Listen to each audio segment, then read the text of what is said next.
Well, I made the treacherous walk to the podium, so we're off to at least a decent start in that regard. I'd like to talk to you about some ideas, and I will begin by telling a story. Then I'll make a few comments about St. Olaf and a little bit of background, and then I'd like to talk in more detail about the context in which broken windows came to be and what broken windows is and isn't, and then apply that directly to issues of race. I have my iPad here. I brought it along just to impress you so that you think I'm not completely technologically retarded, but I do use it somewhat. During the late 1990s, I was doing some work in Somerville, Massachusetts. Somerville is a working class suburb of Cambridge and Boston, three-story residence with families on 3 stories, homes about so far apart, working class area. I was looking at bicycle patrol and riding with officers, and we ran into a problem that I thought was of interest. And that was that there was a park, and every night the same thing would happen. Kids would go into the park, youths would go into the park, they'd drink, they'd make a lot of noise, and police would be called. The police would come, rouse the kids, occasionally arrest 1 or 2, and then this would get replayed night after night. The officer with whom I was riding finally decided that he wanted to do something about it. And so what he did was to contact the people who were calling the police and complaining and saying, what do you want? What do you want us to do? What will you settle for? And then he went and talked to the youths in the park and talked to them about why they were in the park, etc. And they were upset. They said, we don't want to create any trouble, but we got no place to go. It's the middle of summer, it's hot. We come up here and we listen to our music. When they roust us, we go to the main street, and then they roust us from there. And so basically he cut a deal. He said, all right, I'll tell you what. Even though the park closes at 9, you can stay until 12. No loud music, no drinking. And we will check but you've got to leave at midnight even though no police come. And that was the deal that they struck. Now, did the music stop? Yeah. Did the drinking stop? I really doubt it. And I think the police knew it. I don't know about people in your cohort, but in my cohort, there were very few people who got to be 18 or 19 or 20 without having some alcohol, without having some liquor. My guess is what those youths did was to be very discreet. And that is, they knew they could stay in the park as long as they behaved, but they played quiet music and probably had something to drink. The officer didn't give them a pass, but the officer also made enough noise when he visited so that they wouldn't be drinking in front of him, which would create a problem for him because he can't see something like that as illegal. That's kind of where I want to wind up. That was a problem-solving exercise. Officer saw a problem, youths were getting rousted, there was no sense to it, there was no sense in arresting them. He wasn't interested in the statistics of arresting. He found out what the neighborhood wanted, he found out what the youths wanted, negotiated a response, and took it upon himself to use his discretion to allow the kids to stay in the park until midnight, even though the park closed at 9 o'clock. And, some misbehavior went on, but notice what happened in one respect. And that is, the youths regulated themselves. And that is, they controlled their drinking, they controlled the music. It wasn't being imposed on them. This was an example of community policing, and it's the kind of thing that I want to talk about, but I want to talk about it within the context of the history of policing, which I want to go over quickly. Having said that, I want to make a couple of other introductory comments. I was a philosophy major here, and also had I had any skill or talent, I would have been an artist, a major in art. I'm an artist and I don't have a shred of skill. I can't sing, I can't paint, I can't do anything like that. But nonetheless, I viewed myself as having 2 mentors here at St. Olaf. The first was the chairman of the philosophy department, Howard Hong. The first course I took from him was history of philosophy. I ultimately became his teaching assistant when I was in my senior year. It was the most interesting and thoughtful course ever because he never asked us what the author wrote. He asked us what the author assumed. What is assumed? What is assumed here? What does the author, what's a given for the author? And if you think, and if you think about that, that's a tough question. It's relatively easy to find out what the person's saying. It's something else to find out what he's assuming. And the final examination, a Chinese poem that long.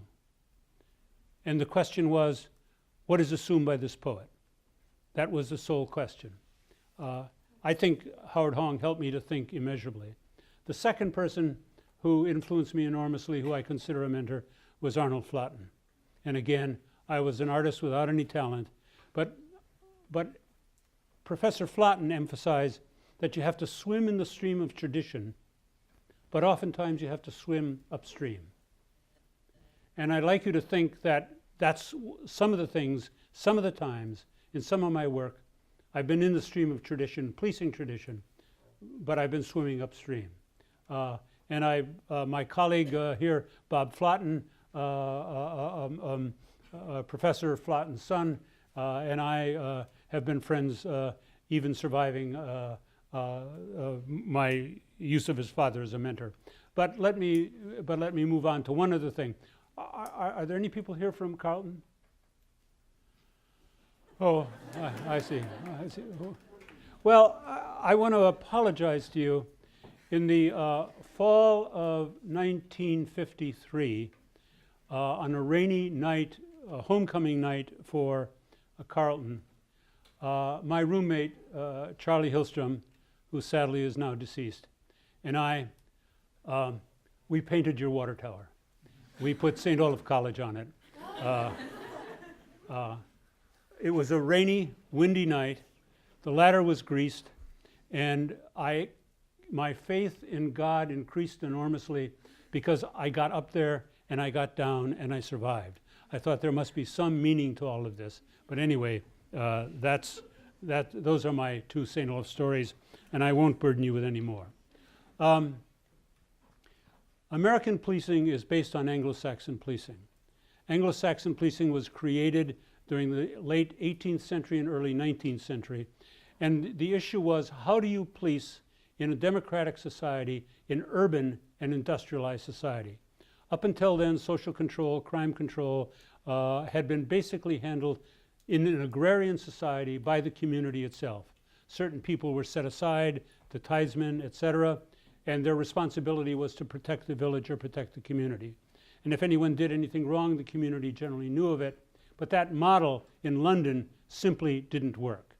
And the question of how do you police that, how do you police an urban setting, became an issue that English philosophers, Bentham, Mills, the utilitarian philosophers, debated for well over 100 years. The Fielding brothers, the novelists, etc., all debated how do we police London, or how do we police Manchester? And that was and that was a primary consideration. What they finally decided on was they didn't want the continental model. The continental model of policing was basically a spy system. And that is, Vidocq said, for example, that if any 3 Parisians are gathered, one of them is mine. And that is, you control the population by infiltrating the population with spies. They rejected that, so the first thing was that the police were to be conspicuous. And so police in England were uniformed, they were conspicuous, and they were signed out to neighborhoods. And in those neighborhoods, they would be responsible to prevent crime, maintain order, and reduce opportunities for crime. They were to gain their legitimacy by their behavior dealing with people on the streets. We think at times our police are very unpopular. Whipping police officers when they were first created in London in 1829 was a semi-sport, because police were, the bobbies were at first were so despised. But as time went on, because of their behavior, they persuaded the public that they were worth having and worth cooperating with. And their job was to prevent crime. Now notice I'm using the term prevent.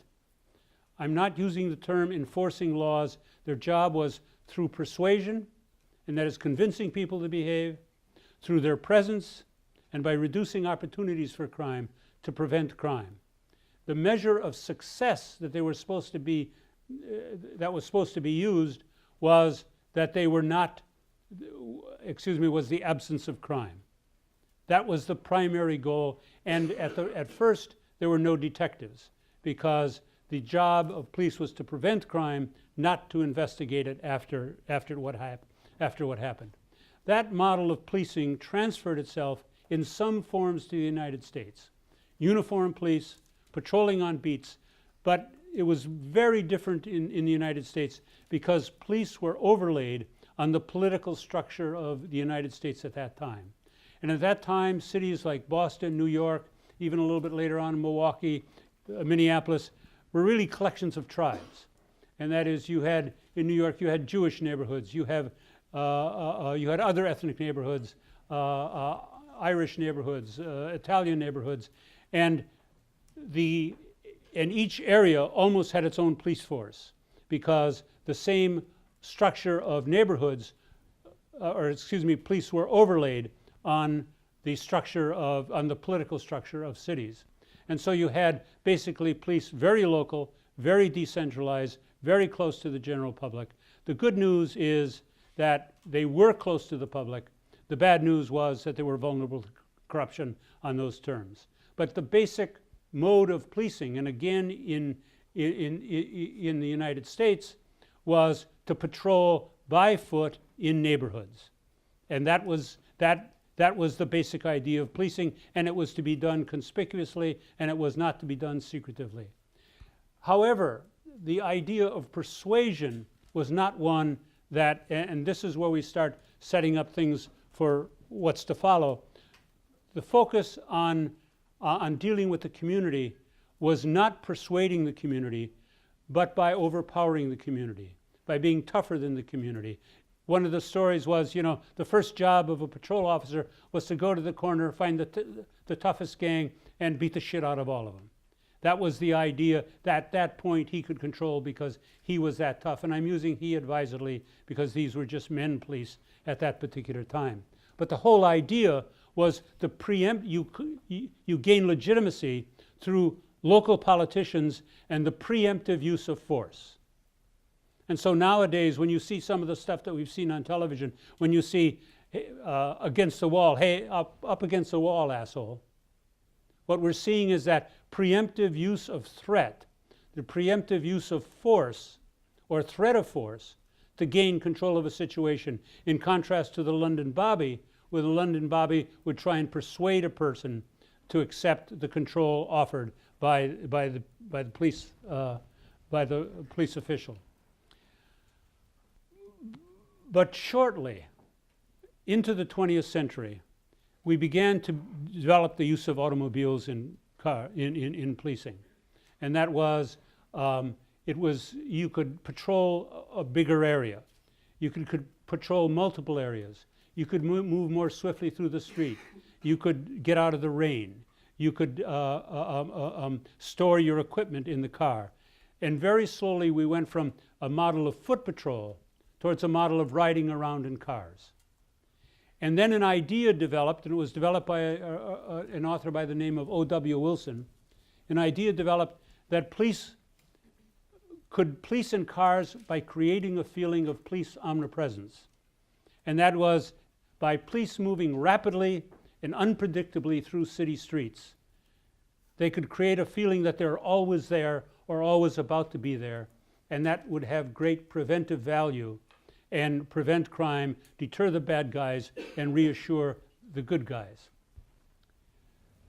But what it turned out was that they also had a lot of uncommitted time as they were riding around, which meant that if you had radios and telephones, you could get police to locations where crimes were occurring quickly. And so we had the development of the precursor to the 911 systems, in which people began to rely on police to respond quickly to calls for service. And so what you had then was a model of policing in which patrol officers would be in cars, ostensibly interrupting crime in progress, moving quickly through city streets, having about 50% of their times that they're not doing anything, and then responding rapidly to calls for service. And the idea of responding rapidly to calls for service was that you would get the smoking gun, citizens would be reassured, and this was the model of policing that started to dominate during the middle of the 20th century. And for police, it was gospel. This was the only way you police, and it's very intuitively reasonable. If you think about it, riding around in cars seems much more efficient than walking around the city streets. 911, rapid response, makes sense. You get somebody there quickly, and they could make a difference. It turns out, however, that research suggested that people didn't recognize cars just riding around around the city in the same way that they recognized foot patrol officers. When the car goes by, what do you feel? You feel the car is going someplace to do police work. It doesn't look like police work. There's no felt presence. And there's been research about that conducted in Kansas City. The 911 thing, even then, 911 seems even more intuitively reasonable. Get there quickly. It turns out that it's based upon a faulty idea of victim and witness behavior. Victims and witnesses generally don't call the police first or immediately. Most often they call 20 to 40 minutes later. The police are mobilized to get there quickly, but citizens, victims, don't behave that way. Think about rape, for example. Most often, police, if the police are called, they're called second or third. You call a friend. You call a family member. You can't believe what happened. People go into shock. And then they call the police. And then the police rush to get there, and they've been mobilized to get there, but it doesn't make any difference. And that's the case for other crimes as well. And what the research has shown is that in less than 7% of the cases in which there's a rapid response, does it make any difference whatsoever. But notice what's happened to policing. We now see policing shifting from a proactive mode of preventing crime to a reactive mode of responding once a crime occurs. And that was the model of policing that I was reared on as a young academic. And that was the model of policing that ultimately dominated really until the 1960s and 1970s. But it was during the 1960s that the world for policing began to fall apart. The first thing was, and some of you have read about this in your history books, was the riots of the 1960s. African Americans simply refused to be policed on the terms that they were being policed. And every major city in the United States had at least one major riot. When Martin Luther King was killed, we had another set of major riots. And almost every riot was either triggered by something like the Martin Luther King assassination or was triggered by an encounter between a white police officer and an African American citizen. And it didn't matter whether the African American citizens called the police or whether the police started the interaction. What happened was the African American community simply rebelled. Not only that, the Supreme Court during the 1950s came down on police. It was well known in policing, well known back into the 1920s and 30s. Criminal investigation was primarily done by torture. Those of you who see some of the old film noir of the criminal being grilled, light in the face, endless grilling, that was well known. And there was a federal commission called the Wickersham report that came out with the finding that criminal investigation was primarily solved by torture. And so the Supreme Court during the 1950s said, if you collect evidence illegally, we're simply not going to accept it. And so you had the exclusionary rule, the Miranda ruling, et cetera. And that was the second thing that undermined policing. So we get to the to the end of the 1960s, 1970s. Nothing seems to work in policing. The relationship with the African American community is in bad shape. Crime is spiraling out of sight.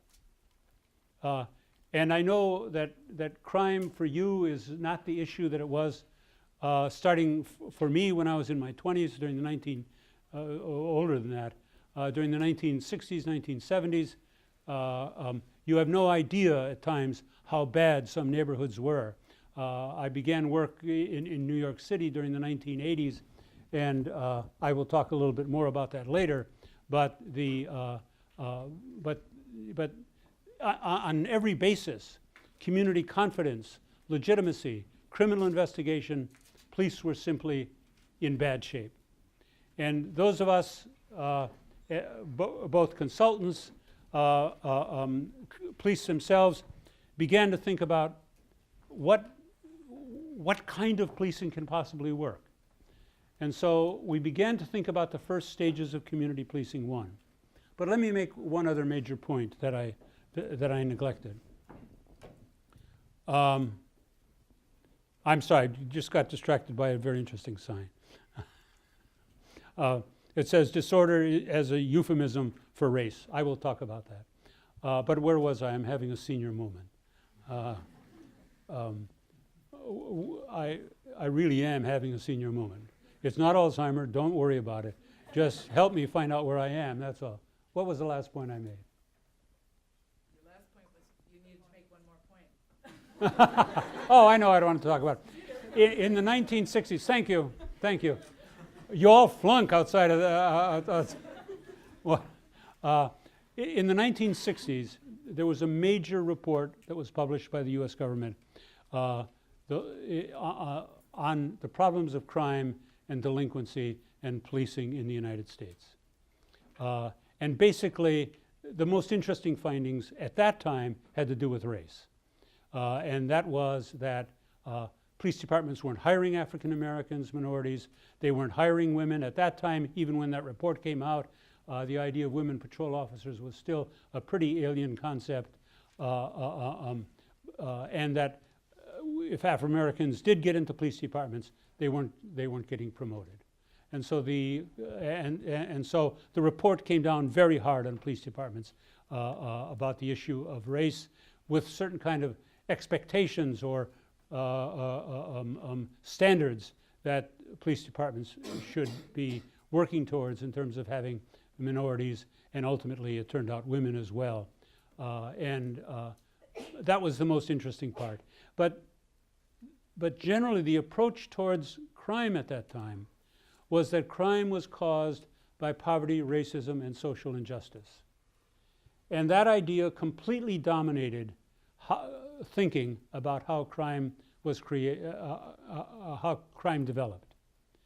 And if that was the case, since the police don't have much to say about conditions that cause poverty, they don't have that much to say about the racism and social injustice, they don't have that much to say about the other issues, they can't do much about crime. And so we got into the 60s and 70s with the idea that the only way that you could prevent crime was to deal with the questions of poverty, racism, and social injustice. All the police could do would be to respond to crime, or other criminal justice agencies respond to crime, and that was the most that we could expect out of the police. So in many respects, police tactics and strategy were uncoupled from crime. And so when we got into the 1980s and we had the first run at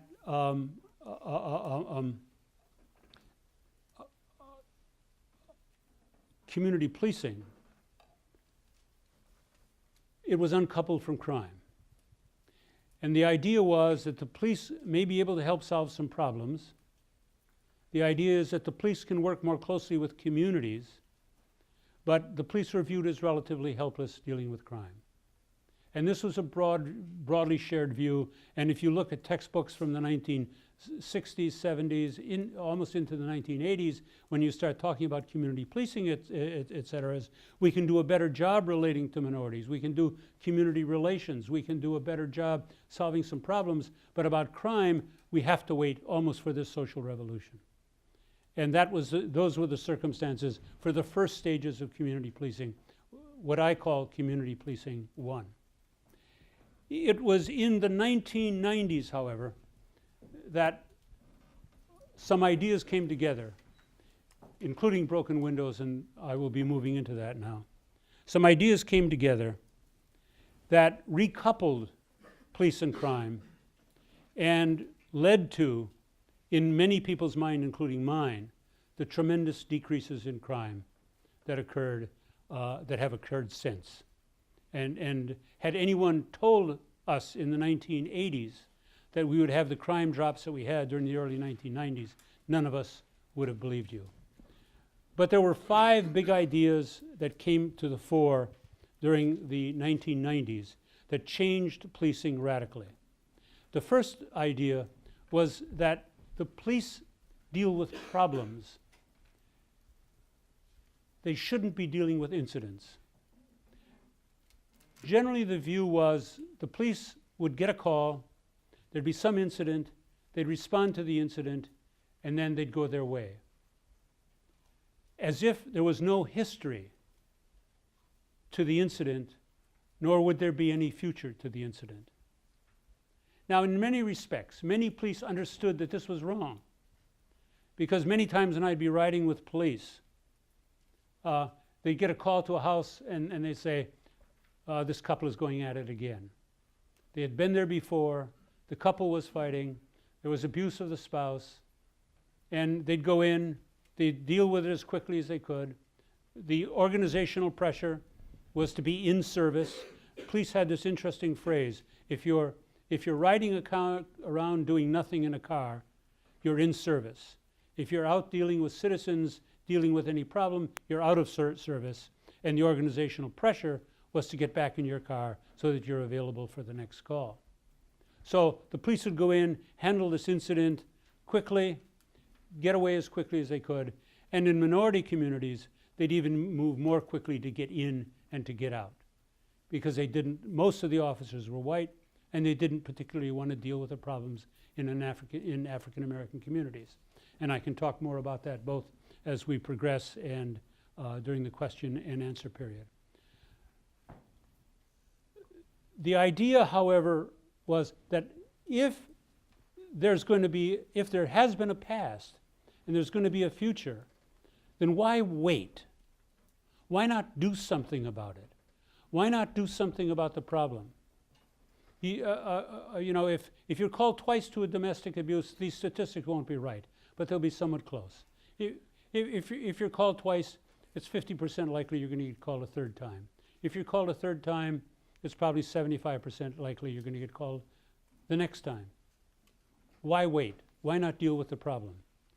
This is kind of the example that I started off with today. There was a problem, an ongoing problem. Every night the police would be called. The police were frustrated.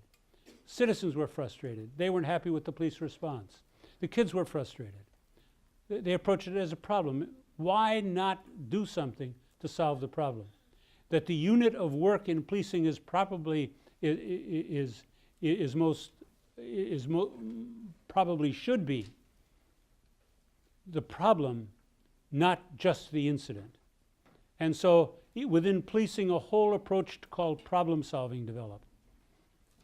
The second big idea, and forgive me here, this is the broken windows. Problem solving started 78, 79 by an author by the name of Herman Goldstein.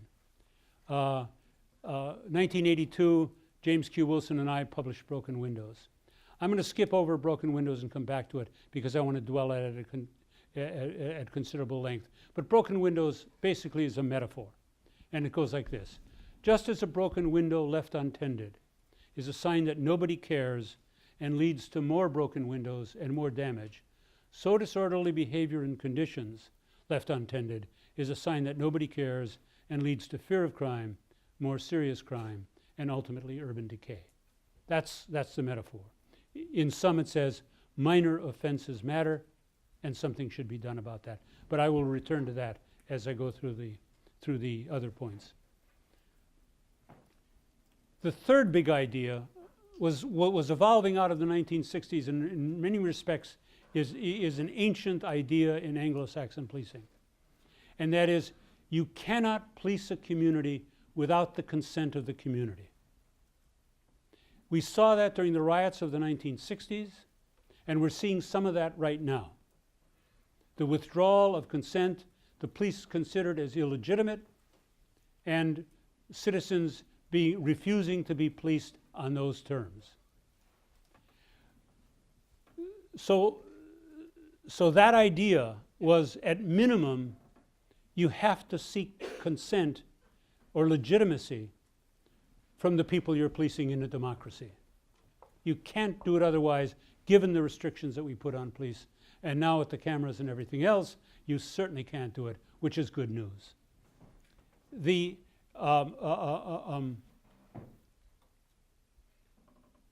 So that's the first part of it, however. If we want the police to be successful, what more and more we're discovering is you have to move beyond consent to cooperation and collaboration.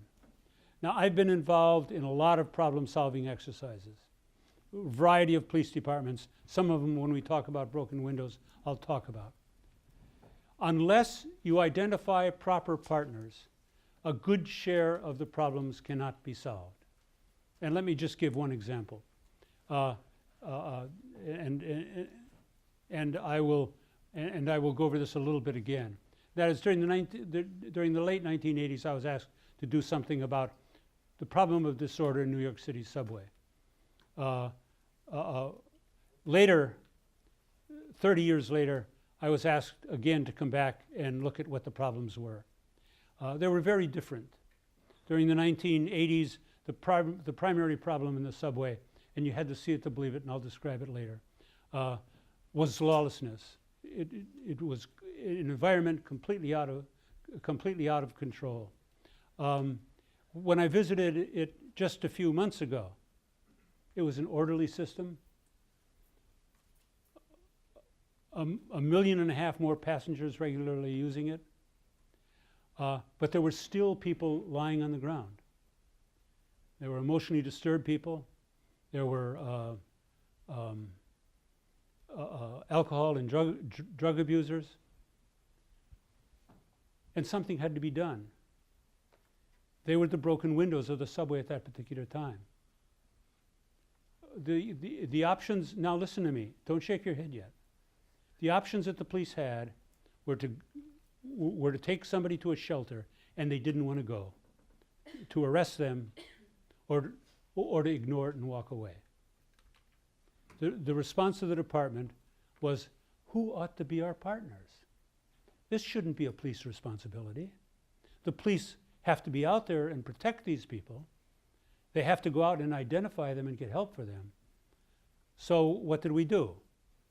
We developed a program with the Homeless Outreach Unit, a group of police officers, now work with 84 social workers that go out with them on a nightly basis. And they offer psychiatric help, social work help, decent housing immediately. That's broken windows in this particular generation. And that is finding out a problem and doing something to deal with it.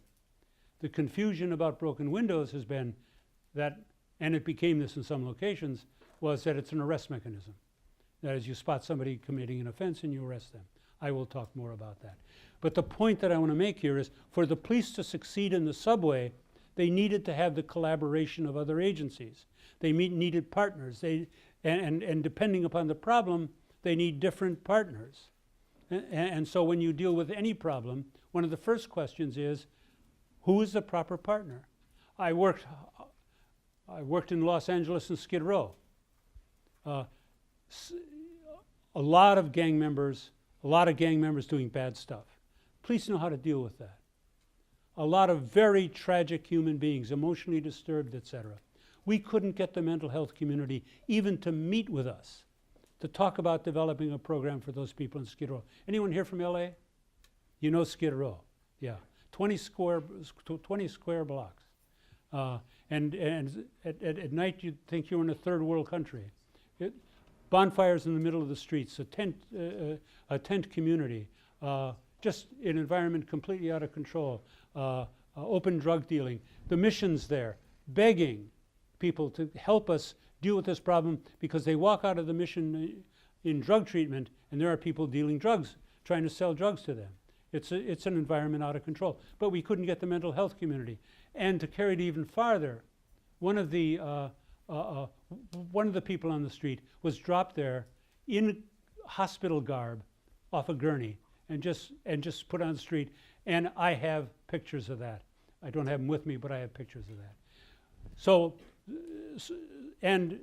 we had an incident in New York City, on vertical patrols in public housing. The officer, a young Chinese officer, the stairway was completely dark. All of a sudden the door opened and the officer stumbled or something, shot the man. Broken windows, what's broken windows in that situation? Fix the damn light. Why has maintenance got lights not working in public housing? So broken windows suggest finding the partners to help you deal with what the problems are. Now, does that mean at times you don't use law enforcement? Absolutely not. At times you do. And I don't apologize for that. But for the most part, it's to deal with the problem, and arrest is a last resort. The fourth big idea is an idea developed by David Kennedy at the John Jay School of Criminal Justice in New York City. And I would strongly encourage you, if you want to read about new thinking about deterrence, to read David Kennedy's work. It's very strong work. David Kennedy, it turns out that we've known for 40 years that a small percentage of offenders commit 50% of the major crimes. And for the most part, we know who they are. But nobody talks to each other. Prosecutors don't talk to the police don't talk to social agencies, etc. Not much is done about this. And what David Kennedy developed was a program, basically a persuasion program. And that is based upon the idea of call-ins. And that is, you call in the people who you know are most likely either going to be killed or kill somebody else. And basically you know who they are. And to say, here are social services. Take the social services, get help.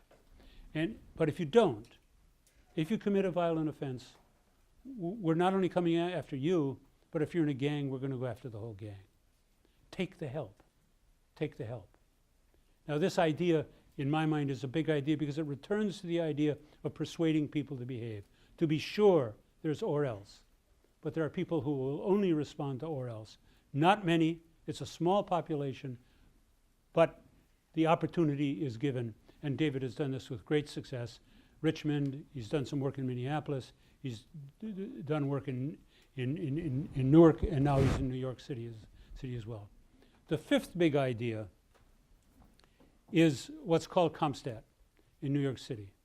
CompStat is an interactive control mechanism, and now you have to think about organizations for a minute. It's kind of a different phenomenon. Bratton takes over a police department, 40,000 members in 77 precincts. The question is, how is he going to influence these people? How is he going to have his vision of policing carried down to all 76 precincts? And so what he set up was a meeting format where precinct commanders would come in and present the problems in their area, do a crime analysis, and be held accountable for the problems in their area. First of all, to know what they are, and then secondly, what are their plans to do something about them, and third, are they working or not, and if they're not working, why aren't you trying something else? This is an administrative mechanism that has spread throughout the United States and in policing, and it's gone beyond policing into city government and to other federal agencies as well. But let me move on to broken windows, because that's what many of you are interested in. In the mid-1970s, I did research into foot patrol in Newark, New Jersey. Newark, New Jersey at that time, as it is now, was primarily an African-American city. At that time, the police department was primarily a white police department. They had a foot patrol program, and I evaluated the foot patrol program. And foot patrol in that city was officers walking about 30, 35 hours a week, same neighborhood, relatively small area. And what we did was to add foot patrol in some districts, withdraw foot patrol in other districts, and look at what the results were. The most striking thing, and it was uniform across the board, was that in areas where foot patrol was added, fear of crime dropped. In areas where foot patrol was withdrawn, fear of crime increased. Also, in areas where foot patrol was implemented, satisfaction with the police increased a great deal. And in the area where foot patrol was withdrawn, satisfaction with the police department decreased considerably. This was perplexing, because why should fear of crime, they're out there for one shift a week, and why should fear of crime drop so markedly? And remember now, this is Newark of the 1970s, African American population generally, white cops. Well, my interpretation going over my notes was that police were dealing with minor problems. Now, we've known since the 1960s, the President's Commission report at that time, that fear of crime is more closely linked to disorderly behavior and conditions than it is serious crime. Nobody argues with me about that anymore. That's been established. We've known about it for a long time. It's closely linked to fear. And what I observed what the citizens did, what the police did, was you could sit on the stoops of stores, but you couldn't lie down. You could panhandle, and even aggressively panhandle, from people who were moving, but not from people who were standing still. You could have a bottle in your pocket, an open bottle, but it had to be in a brown paper bag. You could drink off the main streets, but you couldn't drink on the main streets. Now, all of these were grounded in the law about the trespassing, about the alcohol, open bottles. In other words, they were using their discretion in establishing standards for that neighborhood, working with the citizens. And by the way, the most interesting part about it was they developed those talking with the street people as well. And I don't know at times what to call the people on the street. Many of them are not homeless. They've made a choice to live on the street. That's fine, but they negotiated with the street people as well. And so what I talked about in the report that I wrote was the police played a role in terms of establishing the rules of the street within the law. And James Q. Wilson, the political scientist, well-known political scientist, contacted me after reading it and said, I've been asked by The Atlantic to write an article. Do you want to co-author the article with me? For those of you who know James Q. Wilson, know the name, you know that I was very honored that that was the case. And I just said to him, you could cite me. But he said, no, let's do it together. And so we wrote the article in The Atlantic called Broken Windows. And basically, for those of you, it can still be downloaded from the Atlantic magazine. It's very easy to read.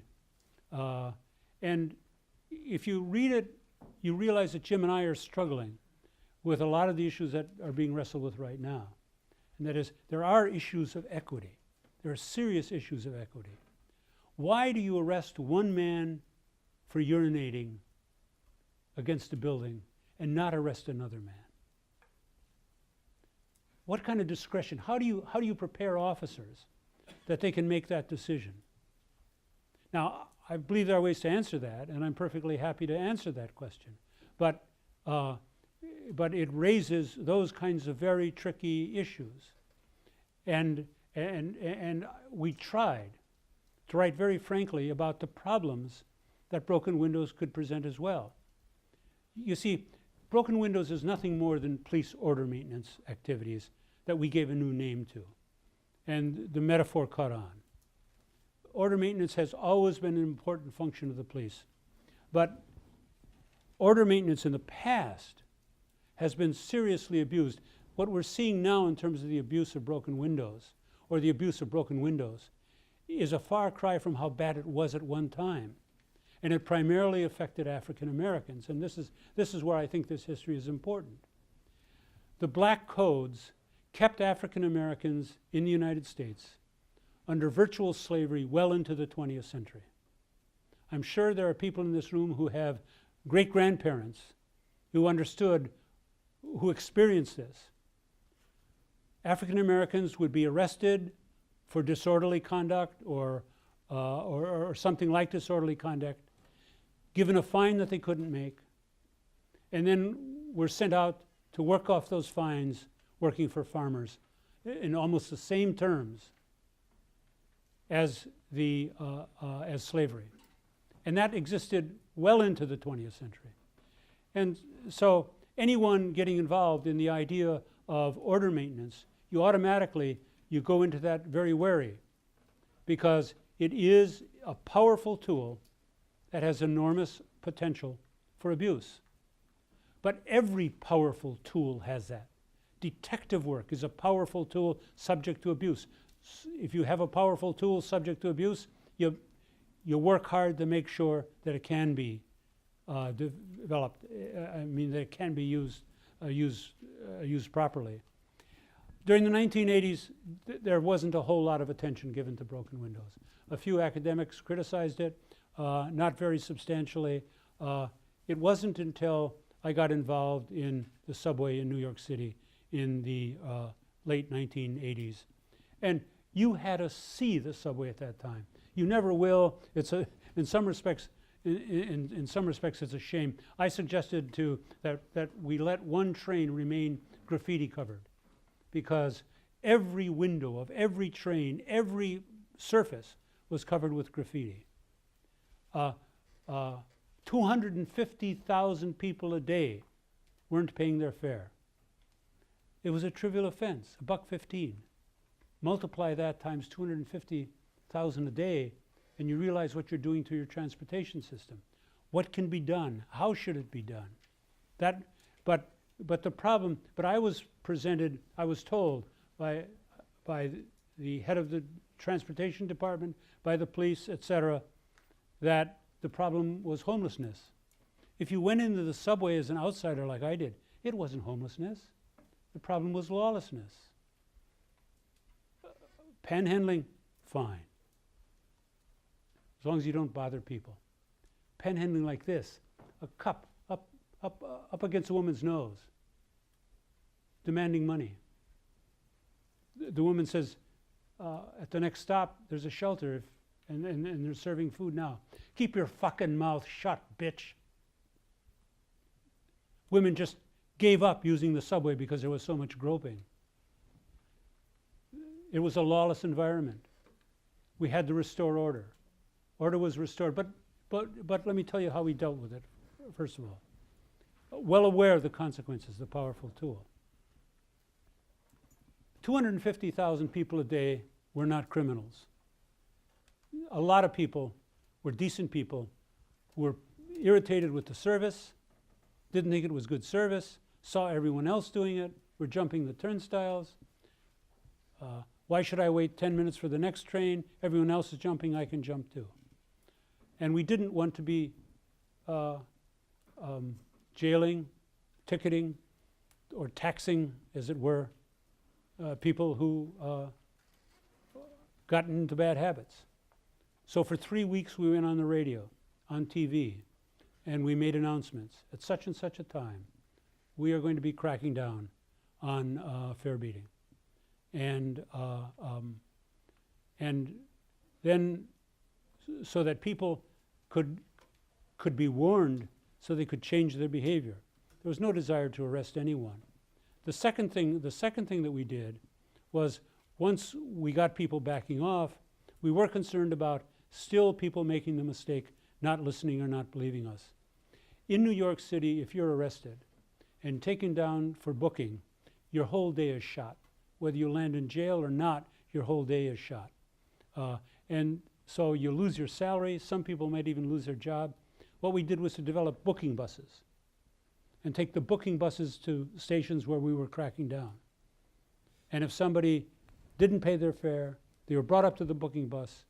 If they had no warnings, if they didn't have any warrant out for their arrest, they weren't carrying a weapon, go on your way. If they were carrying a weapon, downtown, you lose the day. Likewise, if they were wanted on a warrant, etc. So from the very beginning, what we were trying to do was to do this in ways that interfered with people's lives as little as we can.